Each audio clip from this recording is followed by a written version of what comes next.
Good morning, everybody. I see we have a couple of folks already logging on. We're going to give everyone a minute here to get going and get logged in and get settled, and then we'll kick off our discussion. So hang tight for about one more minute and we'll begin.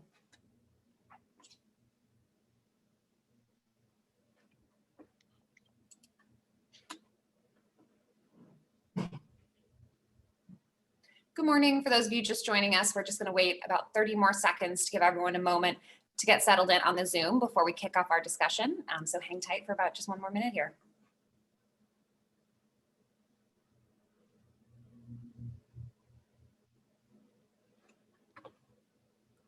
All right, looks like we have a great crowd of people on.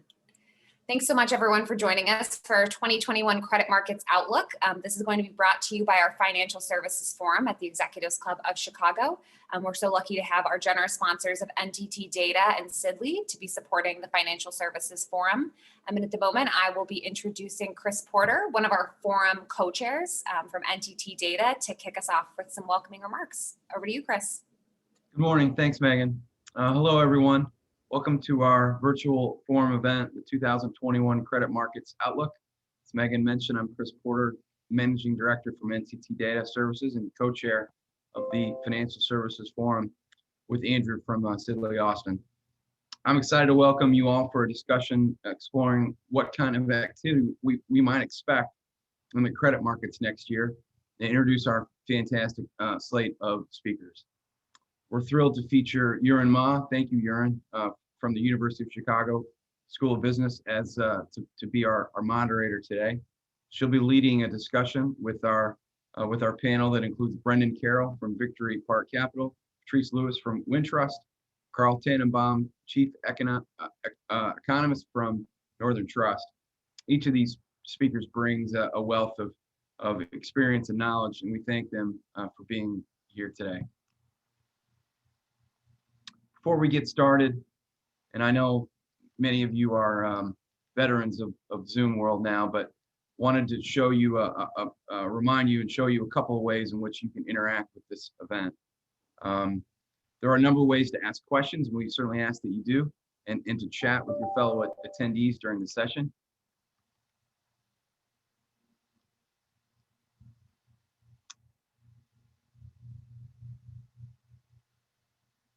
Anyway, we'll get the slide up here. We encourage you to use the chat feature throughout the discussion. And as I mentioned, to interact with your participants. We'll have time for questions at the end of our meeting, but please use the Q&A feature if you'd like to ask something of the panelists.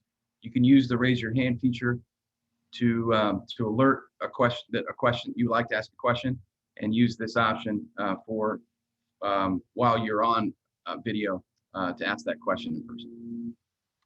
Thanks again for joining us today, and thank you again to our panelists for taking the time out of your busy days and to share your insights. I'm going to turn it over to Yurin to kick off the discussion. Thank you. Thanks a lot, Chris, for the welcome. It is my great pleasure to moderate today's panel, and we're very happy to have three outstanding speakers. So let's start with a quick round of introductions. Can you begin with your name, what you do, and a short summary in one sentence or two, your outlook for 2021. Well, I'll start. I'm Carl Tannenbaum, the Chief Economist for Northern Trust. I've been here 8 years, and prior to that, I was at the Federal Reserve during the financial crisis. So a little bit of deja vu in the current circumstance you're in. We're certainly excited that the recovery has started, but because of the renewed bouts of COVID around the world, it looks like it's losing momentum. And we are worried that the fiscal support that helped us through the middle of the year is not going to be renewed. That is going to mean that some of the credit issues that were deferred by some of the pandemic programs could arise again in the next number of months. And so we're remaining very vigilant about the world of credit in the quarters to come. Good morning. My name is Patrice Lewis with Wintrust. I've been there 11 years. I currently lead Central and Western region business development for our life finance group. In that group, we finance large blocks of life insurance for family offices and closely held entities. Views of today are mine as a market observer and a guy whose crystal ball was shattered eons ago. As for my outlook for 2021, it's that of cautious optimism.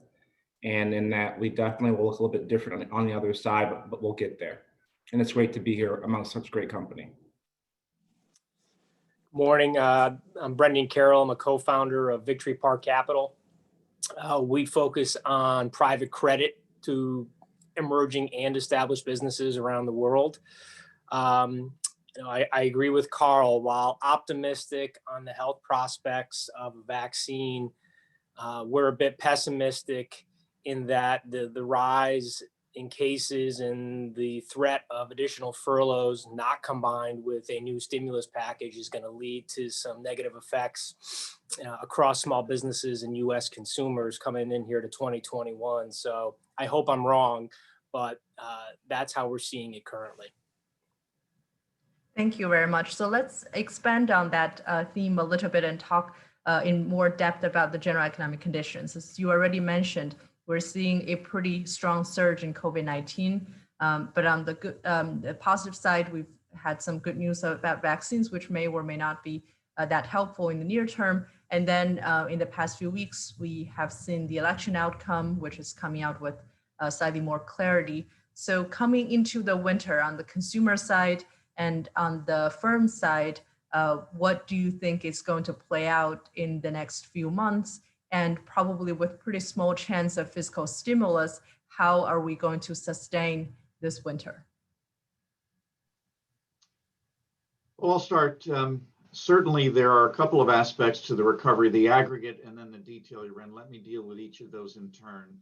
We've been noting that credit follows the economy, and right now the economy is following COVID-19, the virus, and in particular, its impact on health capacity is really dictating what government officials do with regard to lockdowns and recommendations for citizens.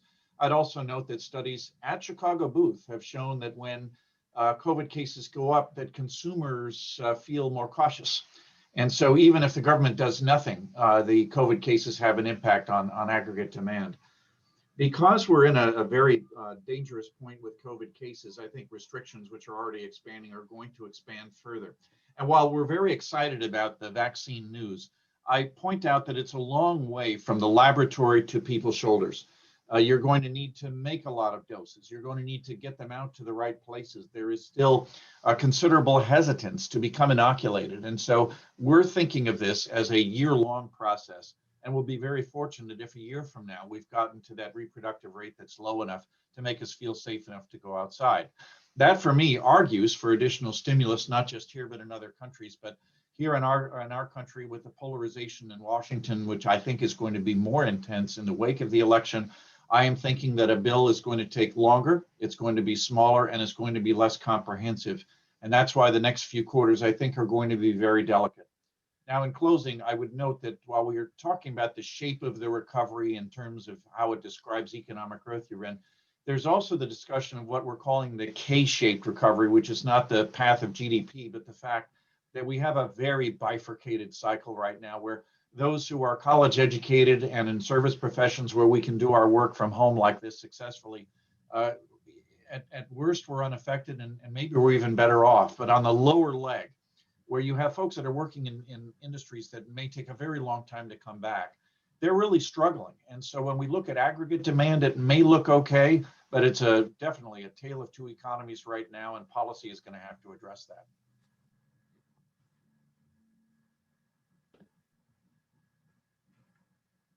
Yeah, I would say for us, when the pandemic first hit in March, we didn't really know what to expect in terms of our exposure to the US consumer.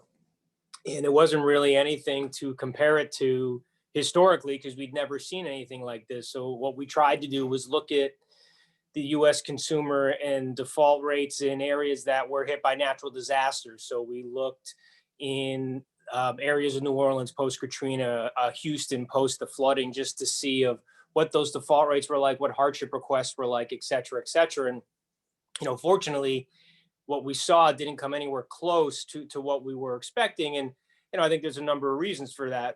One is obviously the stimulus package that was put forth by the federal government as well as state governments and the unemployment benefits that were deployed very, very quickly.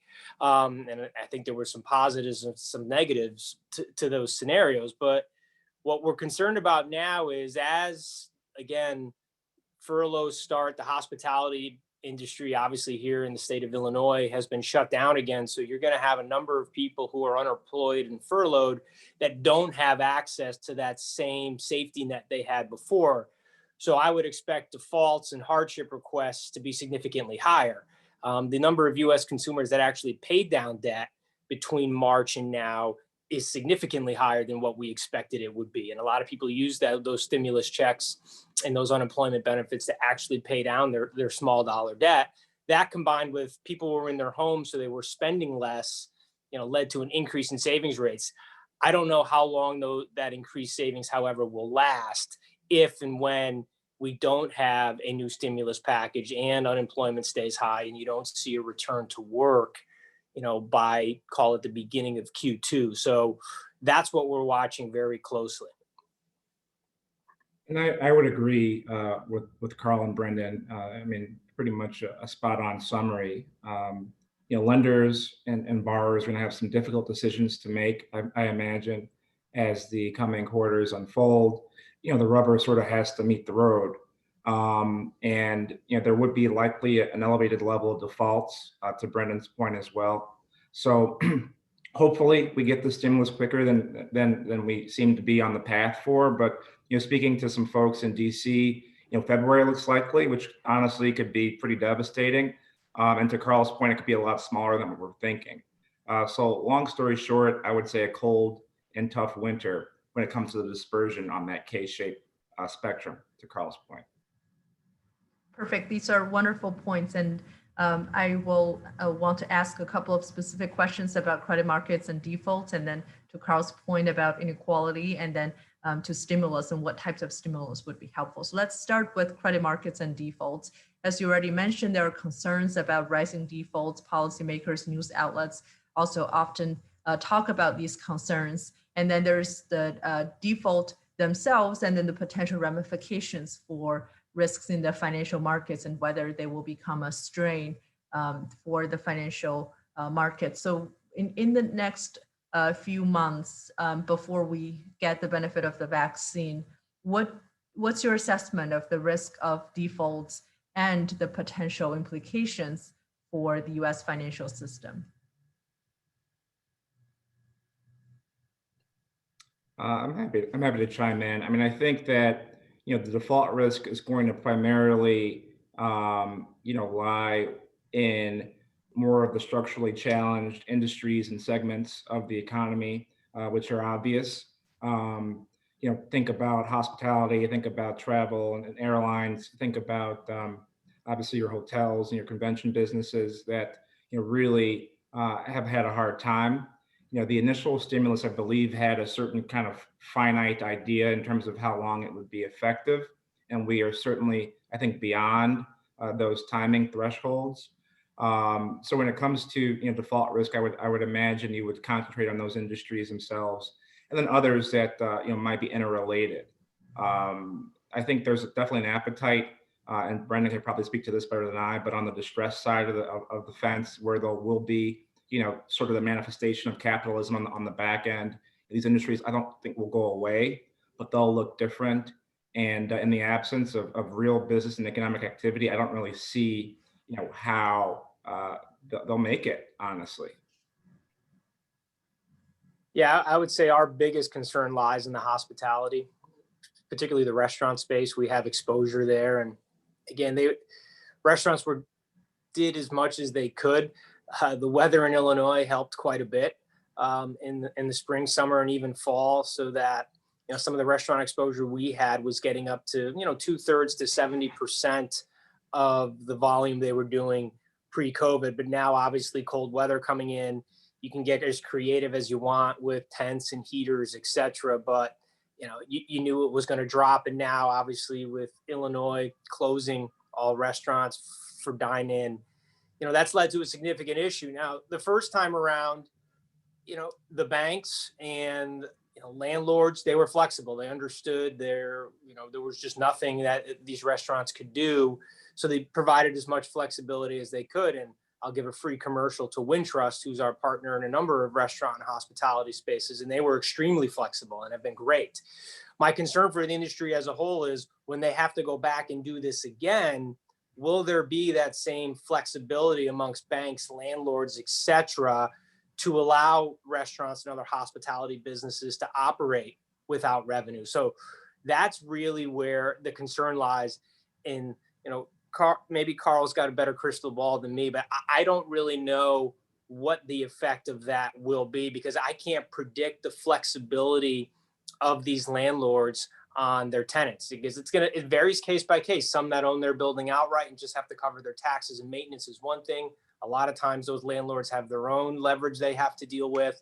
So it's a very complex situation where, again, we don't really have clarity, and we're really taking it week by week and just doing everything we can to make sure we have the resources for our portfolio companies to ride it out. So I think Patrice laid it out very well. The presumption, whether it was on the part of the government or private lenders you're in, was that we were looking at a 4 to 6 month challenge. And so they built a bridge that went only that far. And now that COVID is still with us, we need to add some spans to get us from where we were to where we would like to be. What we're beginning to see is the wearing off of some of the support. An article in the Wall Street Journal today was highlighting that an increasing number of small companies that got credit through the Paycheck Protection Program have defaulted now that the window over which debt forgiveness can be claimed has expired. We have expiration dates of unemployment benefits for those who are self-employed at the end of the year. And we have a polymorph of eviction holidays and forbearance holidays, some at the federal, some at the state level, but they're going to begin wearing off. And this, to Brendan's point, is going to be a very interesting situation for commercial real estate, which is something that I'm watching very, very closely. And just a note here, you mentioned hospitality, very, very challenged. Then you have multifamily or apartment buildings. The challenge you've got is that you do have the vulnerability of some tenants at not being able to pay their rent. My sense is that landlords would like to be as flexible as they can, because prospects for finding other tenants that would pay the same rent is really not that great right now when you still have a core of unemployed people.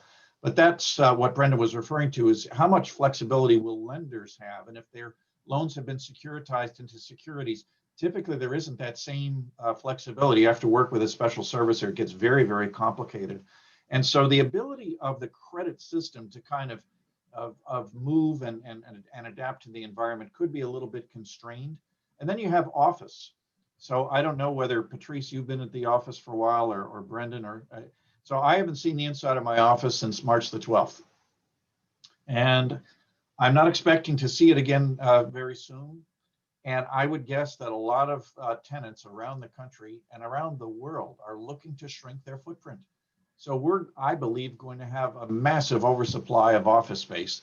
Those valuations have to come down. That's going to raise the loan to value ratios. It's going to create heightened defaults in credit sensitive securities. And so that's the kind of trend that I think we're all worried about over the next handful of months.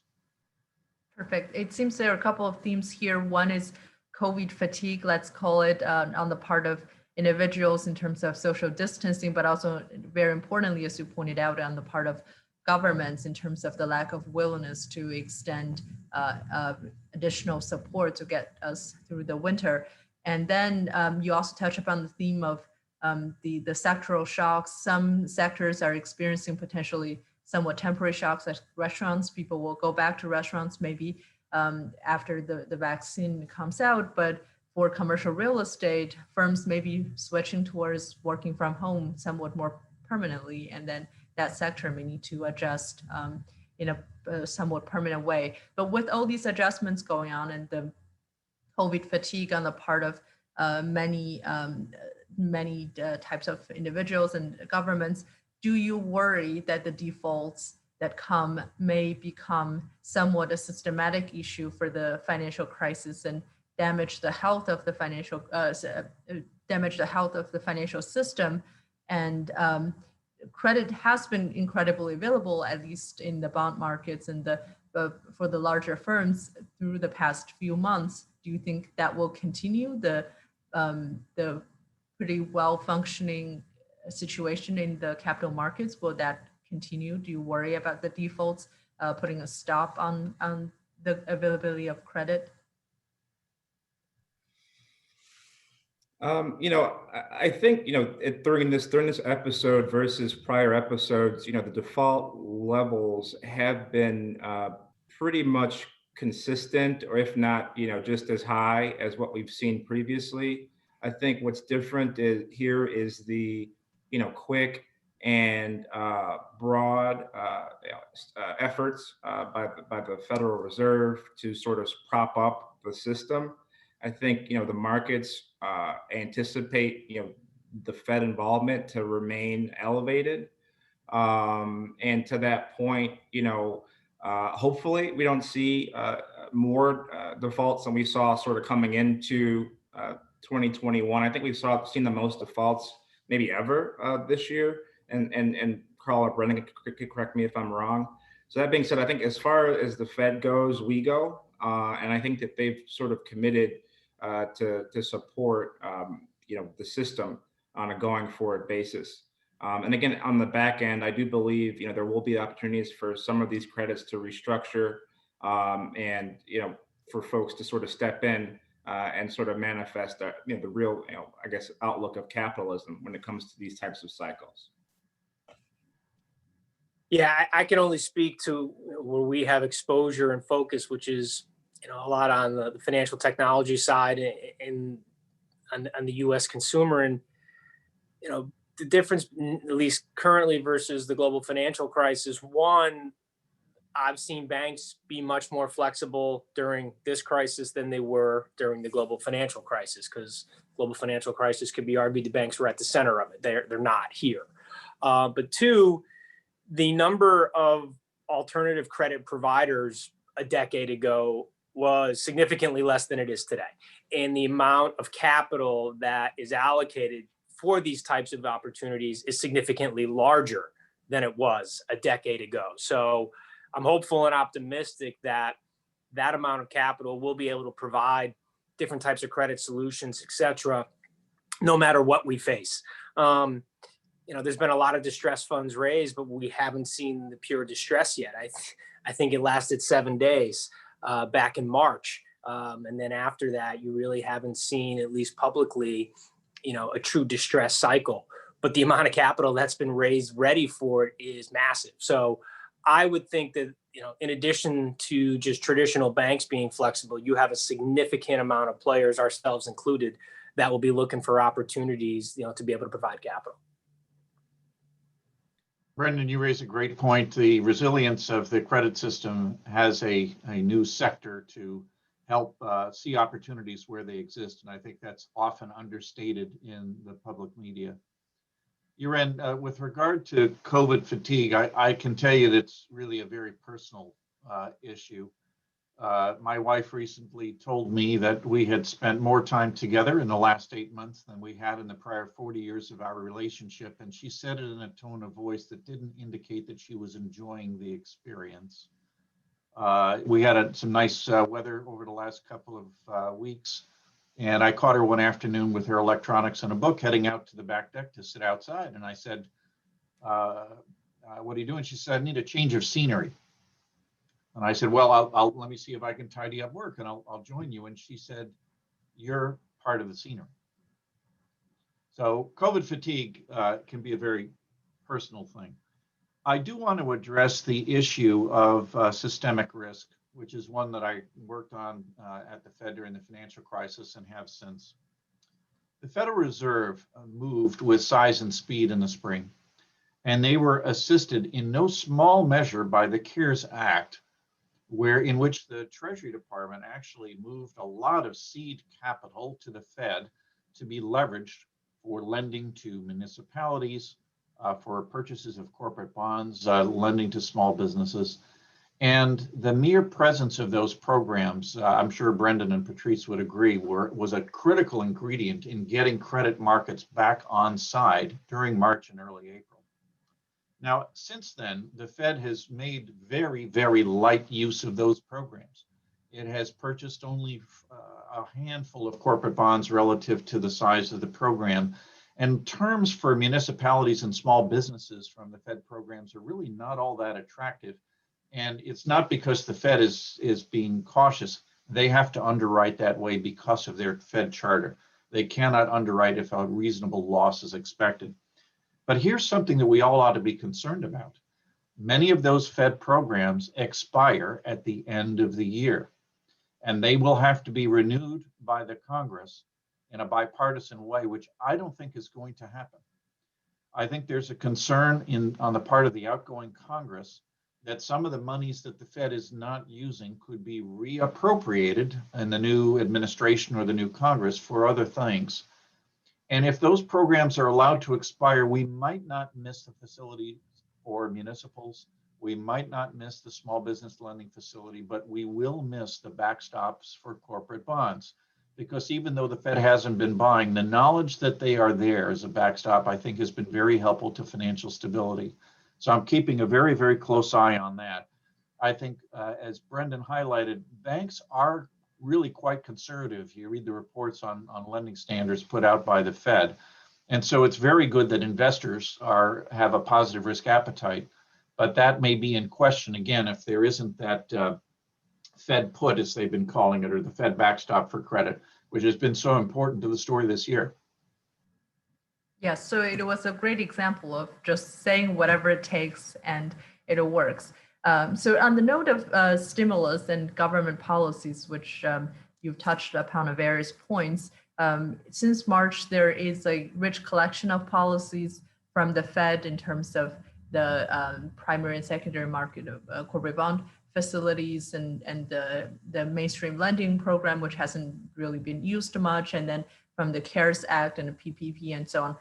So going forward, if there's only limited capacity for stimulus or limited willingness to support stimulus, what is the most effective way, in your view, to spend stimulus money? What is the most effective way to target certain sectors or to target certain types of issues to get the largest bang of the buck?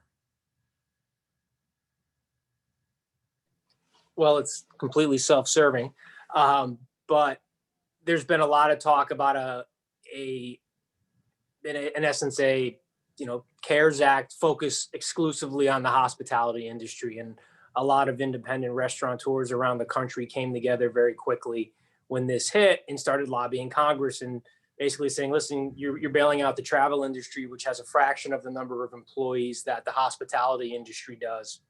So, we need help. And there's been movement on it. And, you've seen some changes to the PPP process in terms of the time frame in which you were allowed to use the proceeds, the time frame with which you were allowed to pay it back, just given that the crisis has lasted longer and longer. So for hospitality businesses to be able to use that capital, they needed more flexibility. So we saw that.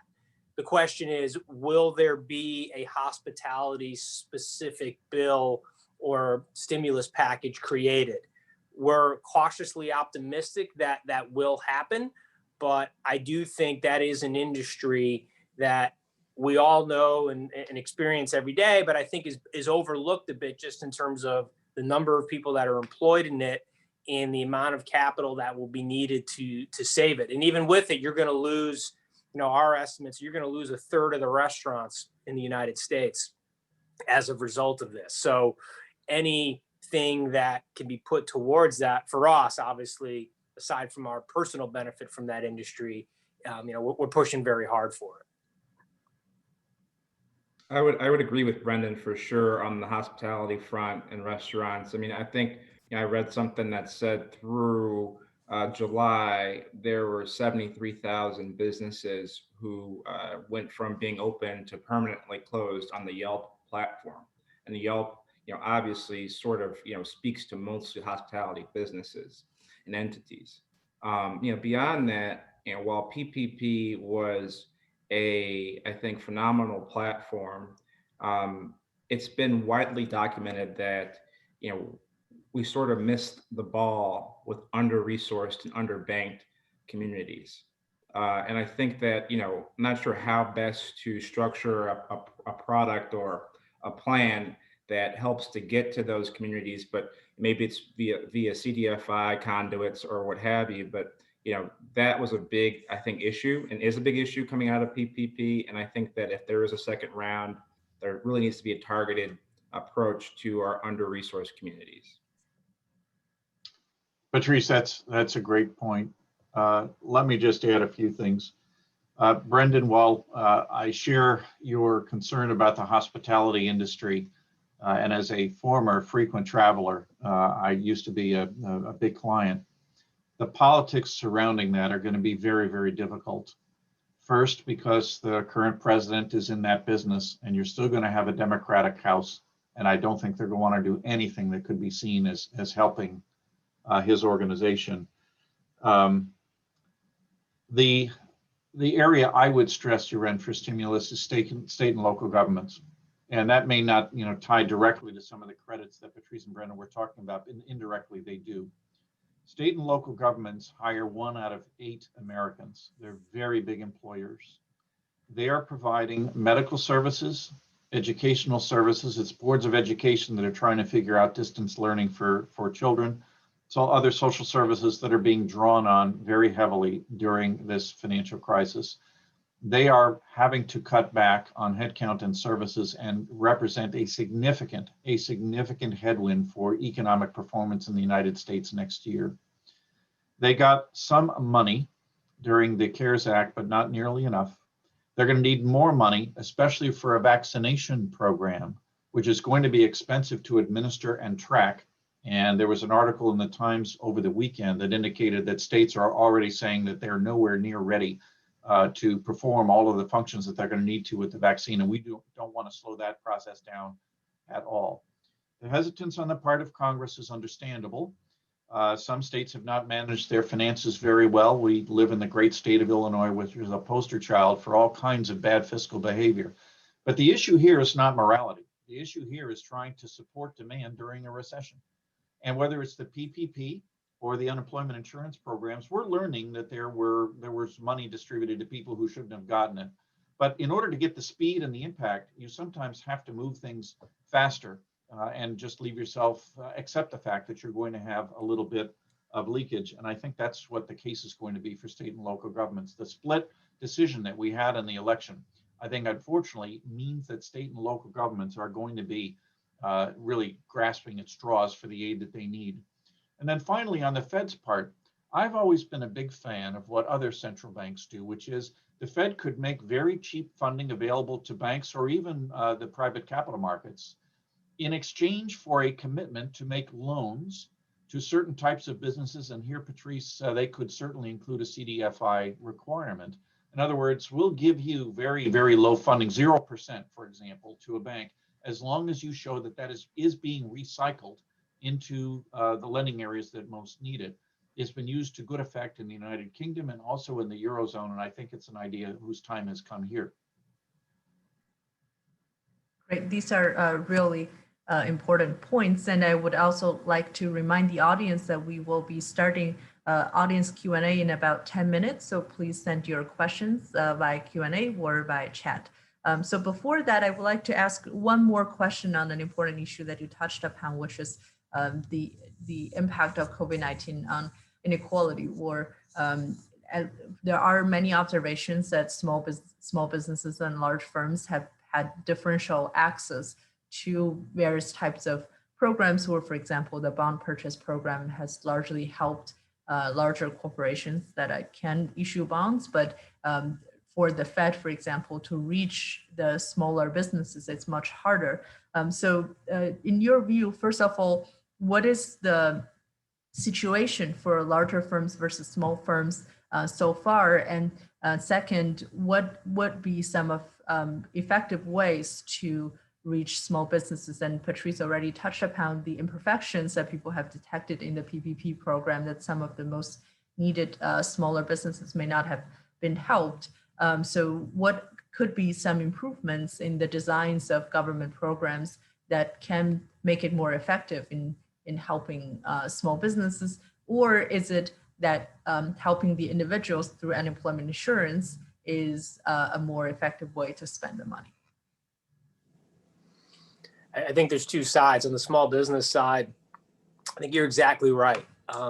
Fortunately, we're a 50-person firm. So for, I think it was 9 or 10 of our companies across the portfolio that access PPP, we were able to help them with the application, where to go, which bank to use to get access to the capital, et cetera. And it was a pretty complicated process. So without having those resources or those connections, everything I read, I agree with that. People that had access and had pre-existing relationships were able to get the capital quicker than those that did not. So I think that would need to be fixed for sure. Don't ask me how, but for sure, there needs to be a process that's easier. And then on the consumer side, yes, I would agree. You're not going to probably get the $600 a week again, because I think, as Carl kind of pointed out, that especially in the hospitality space, there will be partisan politics around it. Obviously, there was the issue of a lot of people in the U.S. were making more on unemployment than they were working. So, you're not going to see that again. But I definitely think whether it's 300 a week or 400 a week, you're going to need something. Hopefully, it doesn't need to last as long, because you can see the light at the end of the tunnel with the vaccine. But I think you're going to need it on both ends. I would agree with Brendan on that front. With these small businesses, that I was sort of referencing prior to, Brendan mentioned he's got a 50-person firm. A lot of these firms that couldn't access capital were really sole proprietorships, or have 1 or 2 employees, or have, part-time folks who are helping to support, the entity. And so that being said, again, I don't know how to do it, but perhaps there could be a targeted, sort of direct investment or check basically being sent to those who identify as such, maybe via their prior tax return filings or what have you.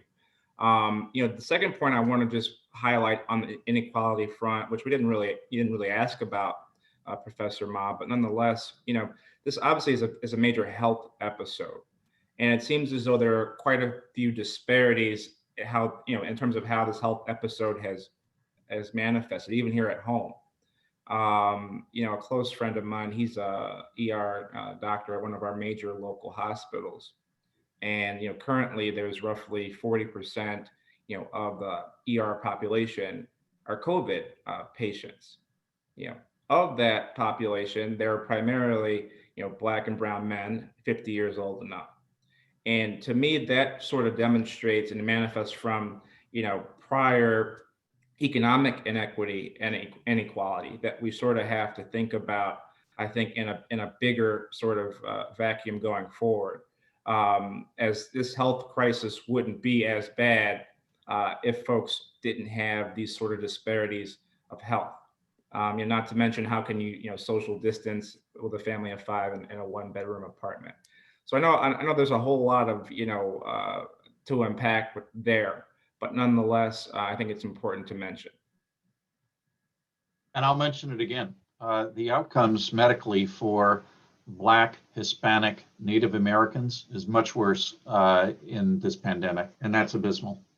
So I think among the things I think the two parties do agree on with stimulus, is additional aid for COVID treatment and testing. So that hopefully will be smooth sailing, and then figuring out how to distribute that equitably, I think, is something that really needs a lot of attention.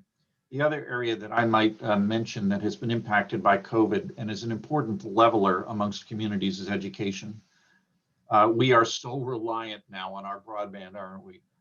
We on this call, I'm sure all of you joining us are really very lucky. We actually have broadband, and most of the time it works pretty well. But we now know that there are vast swaths of our city, of our state, of our country that have very poor broadband access. The charity that I work with does mentoring and reading for grade school kids in the Chicago public schools. Normally we would be in the schools, but now we're having to read remotely. And it's really sad when you realize that some of the young people that we would read to are unable to connect with us because they don't have good broadband, or when they do, it's of a low quality.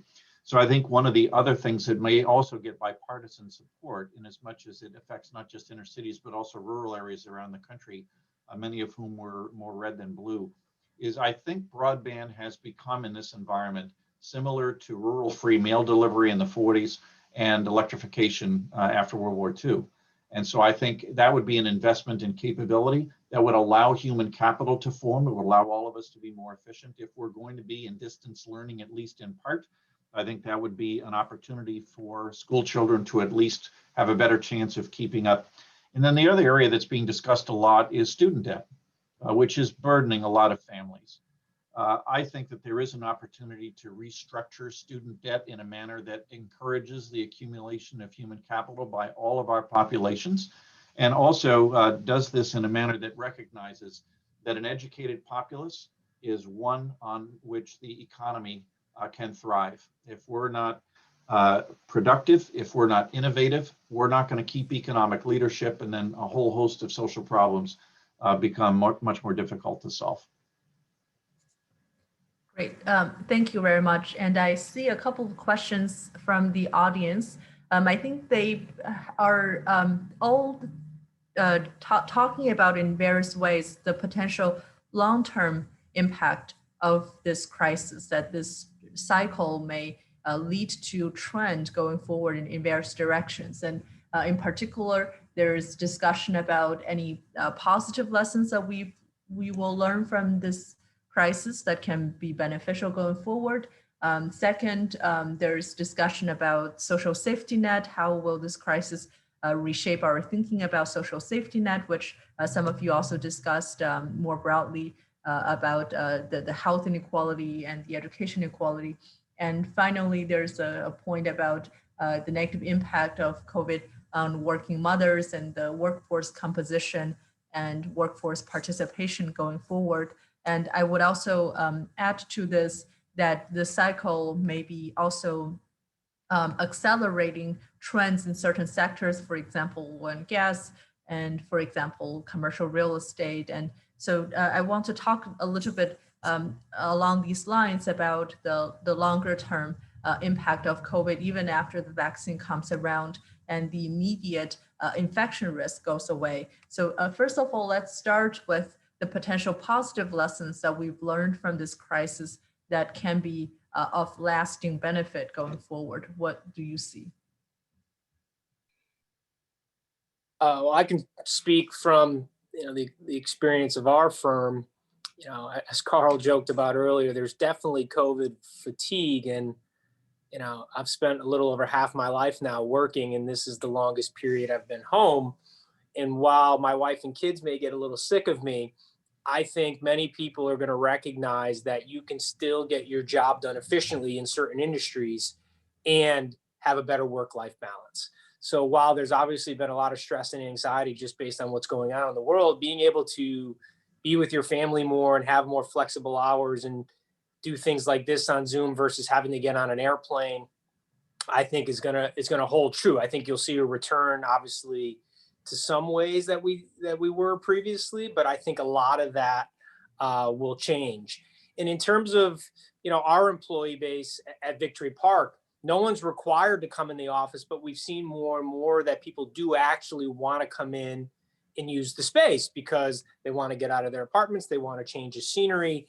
And while I worry about culture and just having that groupthink atmosphere being lost, I do think from talking to our employees that they do enjoy having the flexibility of, not having to worry about a rush hour commute, being able to work from home in the morning and go in maybe a little later in the day when they need access to certain things in the office. Obviously, the dress code's a bit different than it used to be. So I know there's some positive benefit there for our employee base. So I think there's a lot of things that we're going to learn from it. The reason for all of it is negative, obviously, but there are some, silver linings about how people work and live their lives that I think will last.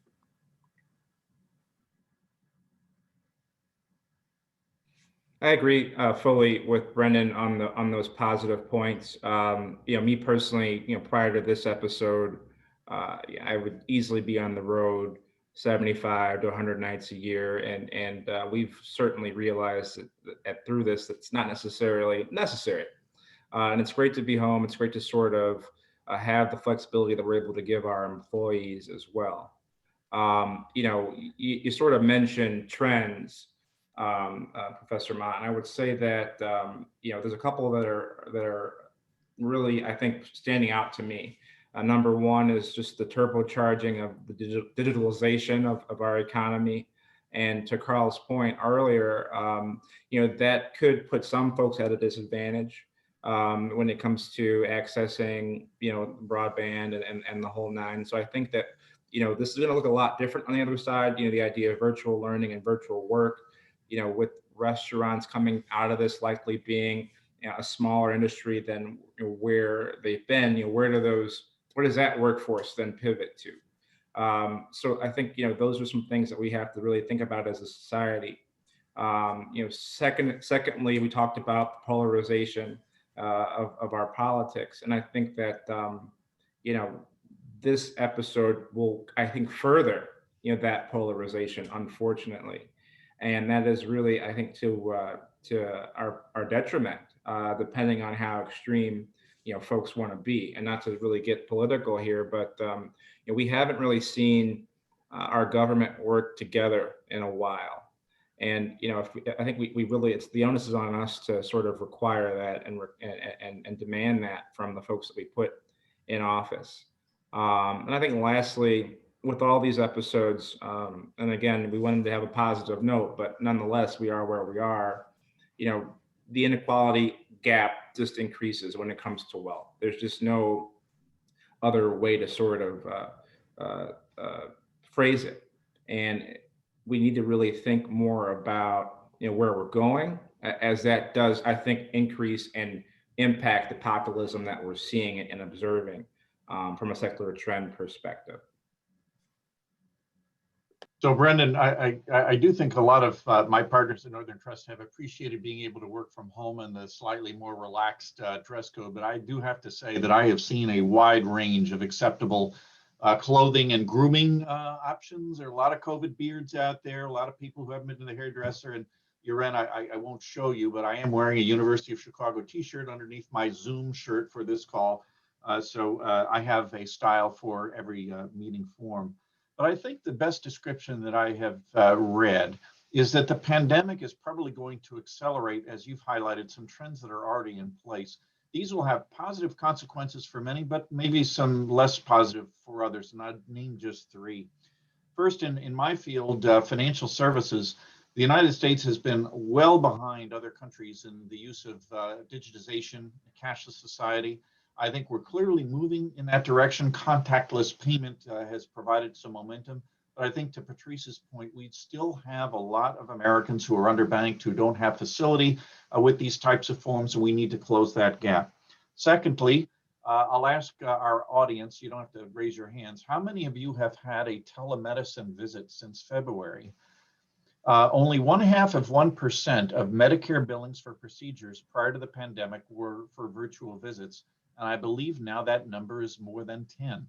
And people are learning to like them, not just because they don't have to go to a clinic and take time and potentially expose themselves to COVID, but they're finding that it's equally as efficient. And if it's just a check-in with a few vitals to get a prescription renewed, this is going to be a permanent change.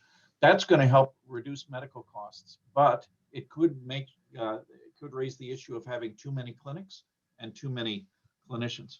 And the other thing that I think is a negative, although others may disagree, is I think we were already on a trend, Yaren, towards deglobalization prior to the pandemic.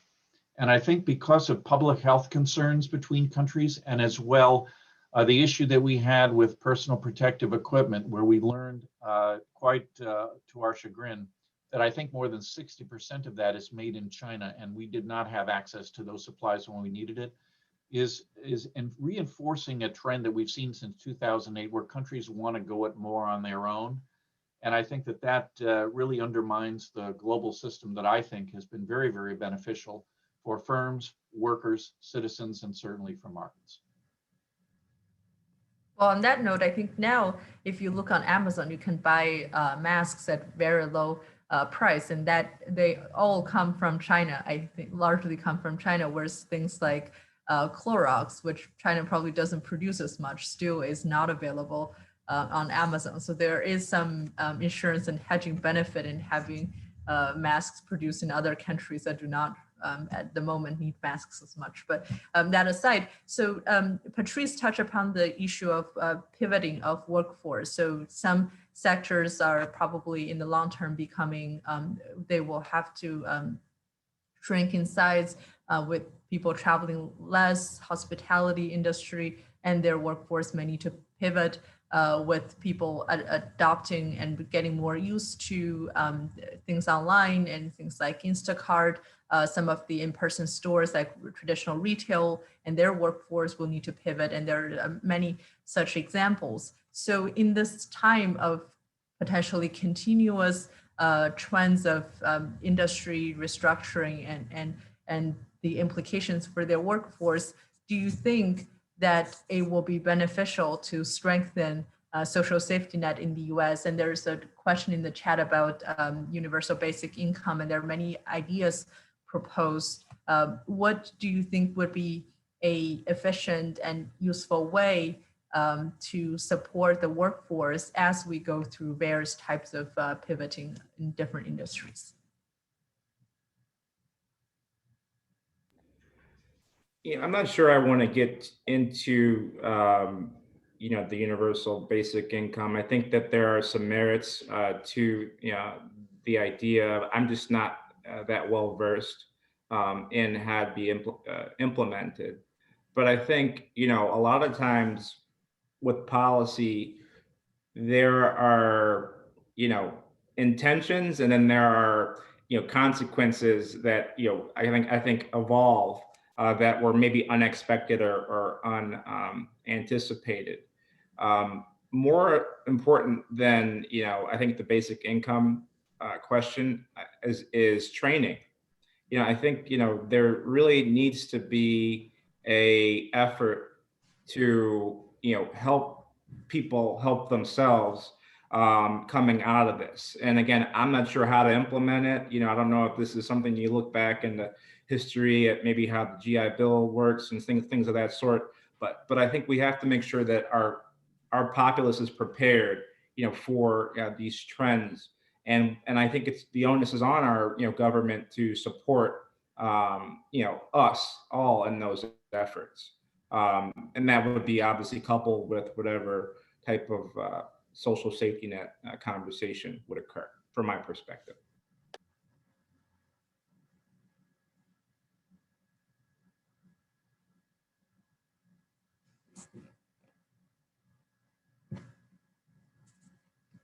Carl and Brendan, do you have any thoughts on?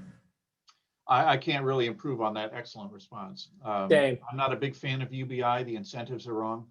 And in the long term, I think we'll be better off if we figure out how to sustain the skills of our populace so that they have the economic opportunity that many want to seize. We've done a bad job of that. We've had trade adjustment assistance for many years that has not worked by most accounts.